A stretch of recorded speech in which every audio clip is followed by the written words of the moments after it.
है उधर तेजस्वी यादव को, जिसे, और दूसरी तरफ ये देखिए भीड़, ये जो जन सैलाब है ये आज का है।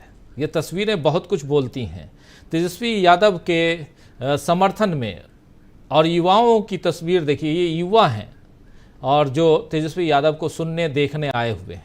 इन तस्वीरों को आप देखकर समझ सकते हैं कि क्या कुछ चल रहा है बिहार में, क्यों परेशान है सत्तारूढ़ दल इस वक्त बिहार से। और ये तेजस्वी यादव हैं जो अपनी बात रख रहे हैं, लेकिन बहुत महत्वपूर्ण है। और यहाँ से क्या परेशानियाँ जो हैं वो बढ़ गई हैं, क्या परेशानियाँ खासकर सत्तारूढ़ दल की बढ़ी हुई दिखाई दे रही हैं, मुद्दों की तलाश में भटक रहे, इधर उधर भटक रहे नरेंद्र मोदी इन तस्वीरों को देखकर क्या कुछ सोच रहे होंगे। इन तमाम सवालों के जवाब के साथ आना चाहता हूँ प्रेम कुमार जी आपके पास। बिहार की जो ये तस्वीर है बहुत कुछ बयां करती है, पर चुनाव परिणाम बता देती है। और कई तस्वीरें हैं आप देखेंगे बिहार में, जब जीतन राम मांझी को विपरीत परिस्थितियों का सामना करना पड़ता है, दर्शक वहां के मतदाता वोटिंग करते हैं, गया के सांसद प्रेम कुमार की वोटिंग होती है, गिरिराज सिंह का तो आप देखे ही थे कितना विरोध हुआ था। तो एक तरफ ये है कि एनडीए के जो कार्यकर्ता नेता हैं उनका विरोध हो रहा है, और दूसरी तरफ ये विशाल जन समर्थन है।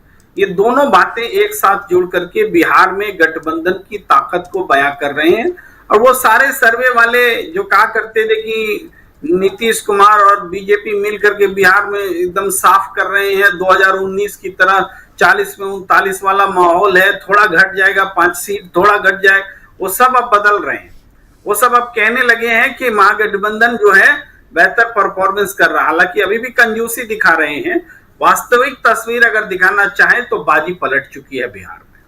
बिहार में बिल्कुल बाजी पलट चुकी है और पूरे एनडीए गठबंधन को डबल डिजिट नहीं मिलने जा रही है। ये आज के हालात हैं। इसमें सिर्फ बिहार की बात नहीं है, आप उत्तर प्रदेश में भी आइए। अभी जो ताजा सर्वे क्या कह रहा है, जो कि हम मानते हैं कि वो सर्वे है जिसको मूल काम के अलावा बाकी काम भी सत्ताधारी दल ही दिए जाता है साल भर, तो उनके प्रति निष्ठा दिखाना उनका कर्तव्य बनता है। तो वो सर्वे भी कह रहे हैं कि इंडिया गठबंधन को उत्तर प्रदेश में 4% वोटों का फायदा सिर्फ एक हफ्ता में हुआ है। 1 से 9 8 दिन में 4% वोट इंडिया गठबंधन के बढ़ गए हैं। लेकिन उसमें वो कहते हैं कि एनडीए के वोट नहीं घटे हैं। अब ये बहुत ताज्जुब की बात है कि बाइपोलर इलेक्शन हो और उसमें अपोजिशन का वोट परसेंट बढ़े और वो सत्ताधारी दल के गठबंधन के वोट की कीमत पर ना हो, ये विश्वास करने लायक बात नहीं है।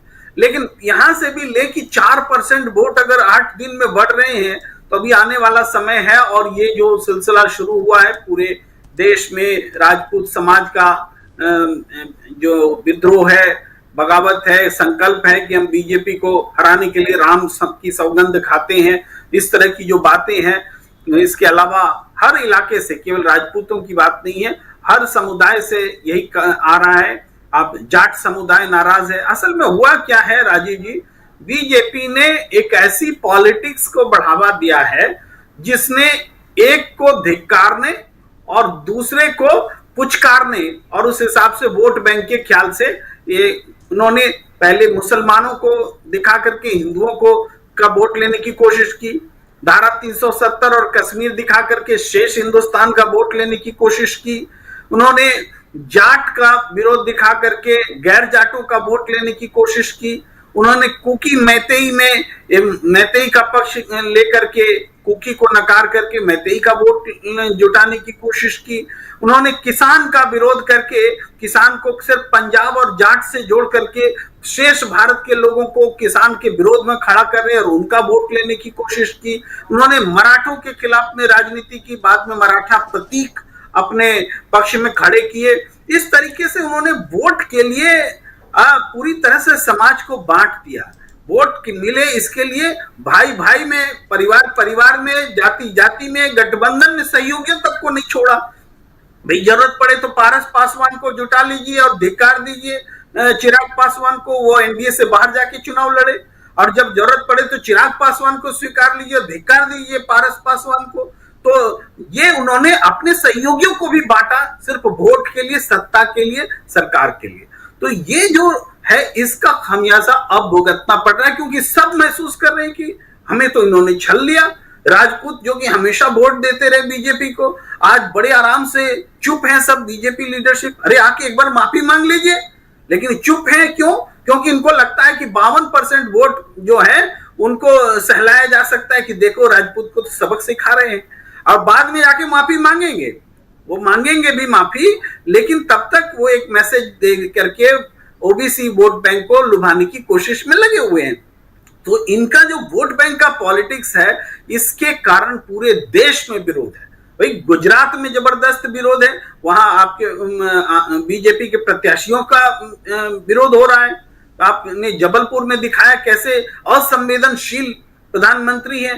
एक और विजुअल आज ही का वायरल हो रहा है कि उनके शरीर से धक्का लग जाता है एक बुजुर्ग का, वो गिर जाते हैं मंच पर, लेकिन नरेंद्र मोदी जी पलट करके उस बुजुर्ग को नहीं देखते और आगे बढ़ जाते हैं। वो भी असंवेदनशीलता का एक जबरदस्त उदाहरण है। एक प्रधानमंत्री भला अपनी आंखों के सामने बड़ी संख्या में जो दर्शक हैं वो गिर जाए और उसको देखने के लिए उतरे नहीं, उसका काफिला रुके नहीं, और फिर थोड़ा देर आगे बढ़ करके हाथ हिला रहे हैं, या अभिवादन ले रहे हैं, अभिवादन दे रहे हैं, क्या कर रहे हैं आप कर क्या रहे हैं? आप जिसको जो आपके सामने गिर गया है उसका अभिवादन आप ले सकते हैं, न दे से। उनको तो सहानुभूति की जरूरत थी, किसी को चोट तो नहीं लगा, कोई हॉस्पिटल पहुंचाने लायक तो नहीं है। ये तो प्राथमिक बात होती है, ये प्राथमिक बात भी वो करना भूल गए, क्योंकि उनका रथ यात्रा था, उनका कुछ टाइम मैनेजमेंट होगा, उनका कुछ अगला शेड्यूल होगा, वो शेड्यूल खराब ना हो जाए इसके लिए भाड़ में जाए जनता, हम तो अपना काम कर रहे हैं, हम तो वोट मांग रहे हैं। ऐसे वोट मिलेंगे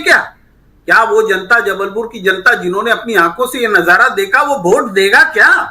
सब कुछ वोट नहीं होता है, ये बात समझ लीजिए। अब देश के सामने उनका ये चरित्र जो है उजागर हो गया है कि एक एक जाति को लड़ाना, धर्म को धर्म से लड़ाना, सहयोगी को सहयोगी से लड़ाना। अपनी पार्टी में भी आप देखिए, नितिन गडकरी के नजदीकी के घर में छापा मार देना और उस तरह की चीजें भी होती हैं। अपनी पार्टी के कई लोग इनके चले गए, छोड़ करके संन्यास ले लिया इनके डर से। बहुत सारी बातें हैं जो कि इस बातचीत में उसको मैं क्लियर नहीं कर सकता, लेकिन वो अपनी पार्टी के लोगों को भी वो नहीं बख्शते हैं। तो ऐसी परिस्थिति में इनकी राजनीति का पूरा जो चरित्र है, विभाजनकारी चरित्र, वो सामने आ गया है। ये विभाजनकारी चरित्र जनता समझ गई है, इसीलिए देश भर में विरोध हो रहा है। हरियाणा में आपको दुष्यंत चौटाला की पार्टी का विरोध हो रहा है। हरियाणा में वो अभय चौटाला को घुसने नहीं दिया जा रहा है। बीजेपी के झंडे जलाए जा रहे हैं हरियाणा से लेके पंजाब तक में। भाई कहाँ थे आप लोग जब हमारे 700 साढ़े 700 किसान मारे जा रहे